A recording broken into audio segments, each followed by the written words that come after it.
സമയം രാത്രി 11:20. അല്പസമയത്തിനകം തിരുവനന്തപുരത്തു നിന്നുള്ള ജനശതാബ്ദി എക്സ്പ്രസ് കണ്ണൂർ റെയിൽവേ സ്റ്റേഷനിലെത്തും. ഇനി കണ്ണൂരിൽ നിന്നും സാധാരണക്കാരന് ആശ്രയിക്കാൻ ഈ ഒരു ബസ് മാത്രമേ ഉള്ളൂ. ഈ ബസ്സിനൊപ്പം നമുക്കും യാത്ര ചെയ്യാം.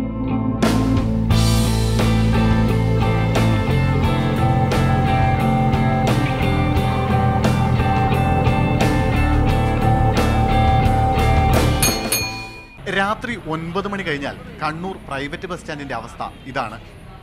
ഈ സമയം കഴിഞ്ഞ് ഇവിടെ എത്തുന്ന യാത്രക്കാർ പെട്ടത് തന്നെ. രാത്രി മലയോര മേഖലയിലേക്കും ഒരു സ്ഥലത്തേക്കും പ്രൈവറ്റ് വണ്ടി ഒന്നും ബസ് വളരെ ശൂന്യമാണ്. സ്റ്റാൻഡ് ശൂന്യം തന്നെ പറയാം. വളരെ വളരെ ബുദ്ധിമുട്ടാണ് അതുകൊണ്ട് നേരിടുന്നത്. ഇവിടെയാണ് KSRTC യാത്രക്കാർക്ക് ആശ്വാസമാകുന്നത്.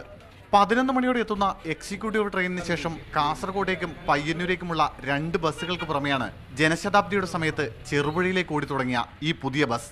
ഇത് യാത്രക്കാർക്ക് എത്രത്തോളം ആശ്വാസമാകുന്നുണ്ടെന്ന് ഈ ദൃശ്യങ്ങൾ തന്നെയാണ് സാക്ഷ്യം. കണ്ണൂരിൽ നിന്നും തളിപ്രമ്പ്, ആലക്കോട്, ചെറുപുഴ വഴി 75 കിലോമീറ്റർ പിന്നിട്ട് രാത്രി 2:15 ബസ് ചിറ്റാരിക്കൽ എന്ന മലയോര ഗ്രാമത്തിലെത്തും. ഇങ്ങനൊരു സർവീസ് ഇല്ലായിരുന്നുവെങ്കിലേ അവസ്ഥ യാത്രക്കാർക്ക് ആലോചിക്കാൻ പോലും ആകുന്നില്ല. ഈ ഒരു ബസ് സർവീസ് ഇല്ലായിരുന്നെങ്കിൽ ഞങ്ങൾക്ക് യാത്ര ഒത്തിരി ദുരിതം പിടിച്ചതങ്ങനെ.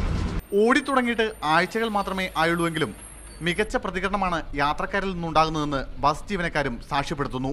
ചിറ്റാരിക്കൽ ഭാഗത്തേക്ക് വണ്ടി ഒന്നുമില്ലാതെ രാവിലെ വരെ തളിപ്പറമ്പിൽ അല്ലെങ്കിൽ കണ്ണൂർ ഇരിക്കേണ്ട അവസ്ഥയാണ്. അപ്പോൾ ഇപ്പോൾ ഇതുകൊണ്ട് ജനങ്ങൾക്ക് വളരെയധികം ഉപകാരമാണ്.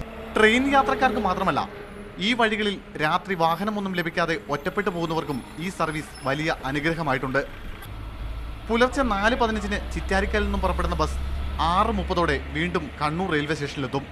KSRTCയെ പൂട്ടാനും പൂട്ടിക്കാനും ശ്രമിക്കുന്നവർ ഒന്നോർക്കണം, കേവലം ലാഭം എന്നതിനപ്പുറത്തേക്ക് വലിയൊരു സാമൂഹിക പ്രതിബദ്ധത കൂടിയാണ് ഈ സ്ഥാപനം നിറവേറ്റുന്നത്. ചെറുപുഴയിലേക്കുള്ള രാത്രി ബസ്സിനുള്ളിൽ നിന്നും ക്യാമറമാൻ ഷിജിത് കണ്ണോമിനൊപ്പം സുനിൽ ഐസക്, മീഡിയ 1, കണ്ണൂർ.